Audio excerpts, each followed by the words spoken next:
विधान परिषदेच्या निवडणुकीत सोलापुरात भाजपनं जयकुमार गोरेंच्या नेतृत्वाखाली विजय मिळवला खरा, पण हा फक्त भाजपचा विजय म्हणून निकाल पुढे आला नव्हता, तर जे सोलापूर एकेकाळी काँग्रेस राष्ट्रवादी काँग्रेसचा बालेकिल्ला मानलं जात होतं, त्या सोलापुरात या दोनही पक्षांसाठी हा निकाल म्हणजे अस्तित्वाची लढाई ठरली. जयकुमार गोरेंनी फक्त आपला उमेदवार या निवडणुकीत निवडून आणला नाही, तर या निवडणुकीत जयकुमार गोरेंनी काँग्रेस राष्ट्रवादीच्या नरड्याला सोलापुरात नख लावण्याचा प्रयत्न केल्याचं आता बोललं जातं. या निवडणुकीनं अनेक नवीन राजकीय समीकरणांना जन्म दिलाय.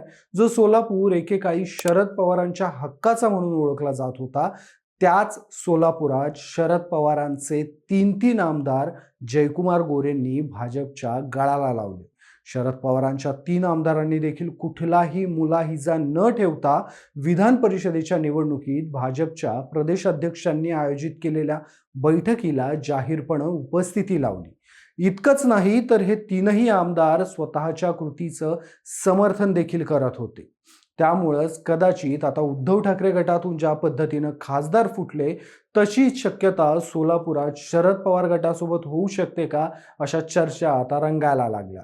त्यामुळंच सध्या सोलापुरातली गणितं नक्की काय आहेत, सोलापूरच्या राजकारणात नक्की काय घडतंय आणि सोलापुरात जयकुमार गोरेंनी महाविकास आघाडीच्या अस्तित्वाला कसा धक्का लावलाय, या सगळ्या गोष्टींचा आढावा घेणार आहोत पुढच्या काही मिनिटांमध्ये. नमस्कार, मी शशिकांत हिवरकर आणि तुम्ही पाहताय कट टू कट. गेले काही दिवस राज्य भाजपमध्ये एक आक्रमक आणि धाडसी नेतृत्व म्हणून पुढे आलेले जयकुमार गोरे हे अल्पावधीतच देवेंद्र फडणवीसांच्या खास मर्जीतले झाले. त्यामुळे जयकुमार गोरे हे स्वतः मूळचे मान खटावचे असताना त्यांना सोलापूरचे पालकमंत्री पद म्हणून जबाबदारी भाजपकडून देण्यात आली. सोलापूरचा राजकीय इतिहास जर आपण पाहिला तर सोलापूर हा काँग्रेस आणि राष्ट्रवादी काँग्रेससाठीचा बालेकिल्ला समजला जात होता. सोलापूर शहर तसेच अक्कलकोट परिसरात सुशीलकुमार शिंदेंचं वर्चस्व होतं, तर ग्रामीण भागात शरद पवार यांच्या राष्ट्रवादी काँग्रेसचं. खरं तर सोलापुरात अकलूजचे मोहिते पाटील यांचा मोठा दबदबा राहिलेला आहे. मोहिते पाटील हे देखील यापूर्वी भाजपमध्ये गेलेले, मात्र नंतर त्यांनी भाजपमधून पुन्हा राष्ट्रवादी काँग्रेसमध्ये प्रवेश केलेला आणि त्यानंतर सोलापूरची राजकीय समीकरणं मोठ्या प्रमाणात बदलायला सुरुवात झाली. अशातच इथं एंट्री झाली ती जयकुमार गोरे यांची. मोहिते पाटील हे फडणवीस किंवा ऑल ओव्हर भाजपच्या खास करून रडारवर होते, कारण मोहिते पाटलांनी भाजपमध्ये येऊन पुन्हा भाजपची साथ सोडत शरद पवारांचं घड्याळ मनगटावर बांधलं होतं. त्यामुळे मोहिते पाटलांशी लढण्याकरता जयकुमार गोरेंना भाजपकडून रसद पुरवली गेली अशी एक चर्चा या विधान परिषद निवडणुकीच्या दरम्यान पुढे आली आणि या जयकुमार गोरेंना साथ लाभली ती राम सातपुते, राजेंद्र राऊत अशा भाजपमधल्या उमद्या शिलेदारांची. खरं तर सोलापुरात भाजपचे चेहरे म्हणून ओळखले जाणारे सुभाष देशमुख आणि विजय देशमुख या दोघांनाही डावलून जयकुमार गोरेंना पुढे केल्याबद्दल सोलापुरात गोरेंच्या विरोधात त्यांच्या पक्षाच्या अंतर्गतच नाराजीचा सूर होता. मात्र जयकुमार गोरेंनी अशा परिस्थितीत देखील भाजपला न भूतो असा विजय मिळवून दिला. याची सुरुवात झाली ती जिल्हा परिषदेच्या निवडणुकीच्या निकालात. 64 वर्षांनंतर सोलापूर जिल्हा परिषदेत भाजपचं बहुमतानं कमळ जयकुमार गोरेंनी जिल्हा परिषदेवर फुलवलं. जिल्हा परिषदेच्या 68 पैकी 38 जागा त्यांनी कमळ चिन्हावर निवडून आणून दाखवल्या. जयकुमार गोरेंनी या निवडणुकीत भाजपचं निर्विवाद वर्चस्व सिद्ध केलं. सोबतच काँग्रेस आणि राष्ट्रवादी काँग्रेसचा गड असलेल्या सोलापूरमधल्या जिल्हा परिषदेतील सत्तेला भाजपनं सुरुंग लावला. खरं तर मोहिते पाटील, पवार आणि शिंदे या तीन मोठ्या हस्तींच्या मर्जीशिवाय सोलापुरात नगरसेवकही निवडून येऊ शकत नाही असं एकेकाळी म्हटलं जायचं. कारण एकेकाळी मोहिते पाटील, शरद पवार आणि सुशीलकुमार शिंदे या तिघांच्याही मर्जीशिवाय सोलापुरात नगरसेवक निवडून येऊ शकत नाही असं म्हटलं जायचं. मात्र आता परिस्थिती बदललेली आहे. भाजपनं इथं एक हाती वर्चस्व मिळवायला सुरुवात केली. या प्रकरणात असंही म्हटलं जातं कुठे ना कुठे शरद पवार यांचेच निर्णय यासाठी कारणीभूत आहेत. सोलापूर जिल्ह्याचं राजकारण काँग्रेसचे नेते असणारे सुशीलकुमार शिंदे, राष्ट्रवादीचे शरद पवार, विजयसिंह मोहिते पाटील यांच्या भोवती गेली अनेक दशकं फिरत होतं.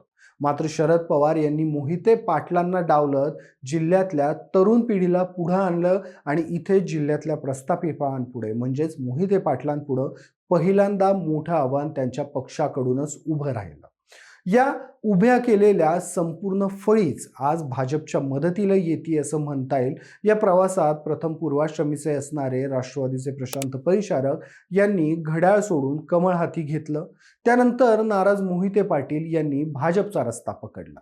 जिल्ह्यात भाजप विस्तारू लागला आणि मोहिते पाटील पुन्हा राष्ट्रवादीकडे गेले. मात्र तोवर भाजपनं जिल्ह्यात आपली मोठी ताकद निर्माण केली होती. त्यामुळेच आज सोलापुरात भाजप मुख्य पक्ष बनला. याचीच प्रचिती आपल्याला विधान परिषद निवडणुकीतही दिसून आली. यासोबतच सोलापुरात राष्ट्रवादीच्या अंतर्गत गटबाजीचा देखील मोठा फटका बसतोय. विधान परिषद निवडणुकीत शरद पवार गटाचे उत्तम जानकर यांचा मुलगा जीवन जानकर यानं विधान परिषदेसाठी फॉर्म भरलेला. राष्ट्रवादीचे खासदार मोहिते पाटलांनी यासाठी सकारात्मक भूमिका घेतलेली. त्यांच्यासोबतच मोहिते पाटलांच्या जवळचे मानले गेलेले वसंतराव देशमुखांनी देखील फॉर्म भरला होता. अर्ज छाननी झाल्यावर वसंतरावांचा अर्ज माघारी घ्यायचं असं नियोजन होतं. मात्र ऐनवेळी वसंतराव देशमुख हे नॉट रिचेबल झाल्यामुळे जीवन जानकर यांचा फॉर्म मोहिते पाटलांनी काढायला लावला. यामुळे जानकर नाराज झाले. नंतर माळशिरसचे आमदार असणारे उत्तमराव जानकर, त्यांच्यासोबत माढ्याचे अभिजित पाटील, करमाळ्याचे नारायण पाटील या 3 आमदारांनी थेट भाजपलाच विधान परिषदेच्या निवडणुकीत पाठिंबा दिला. या आमदारांनी भाजप प्रदेश अध्यक्ष रवींद्र चव्हाणांच्या उपस्थितीत महायुतीच्या झालेल्या बैठकीला हजेरी लावली.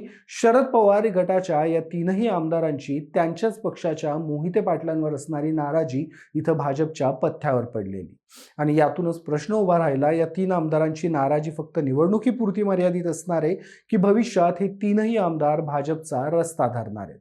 हे झालं राष्ट्रवादी काँग्रेस शरद पवार गटाच्या बाबतीत.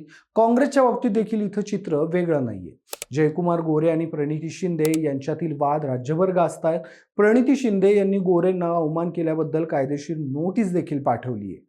एकेकाळी देशाचे गृहमंत्री राहिलेल्या सुशील कुमार शिंदेच्या मुलीला, ज्या स्वतः खासदार देखील राहिलेल्या आहेत, त्यांना स्वतःच्या जिल्ह्यात जिल्हा नियोजन समितीच्या निधीवरून बाहेरून आलेल्या व्यक्तीसोबत भांडावं लागतं. यातच काँग्रेसची झालेली वाताहत दिसून येते. यासोबतच विधान परिषद निवडणुकीत काँग्रेसचे अधिकृत उमेदवार असणारे आदित्य फत्तेपूरकर यांच्या उमेदवारी अर्जावर सूचक म्हणून सही केलेल्या नागेश भोसलेंनी ऐनवेळी ही सही माझी नाही असं म्हटल्यानं आदित्य फत्तेपूरकर यांचा अर्ज बाद झाला. यानंतर नागेश भोसलेंना दमबाजी केल्याचे आरोपही झाले. मात्र यातून काँग्रेसच्या बालेकिल्ला राहिलेल्या सोलापुरात काँग्रेसच्या उमेदवाराला आता सूचक देखील मिळत नाही, हा मेसेज सगळीकडे गेला.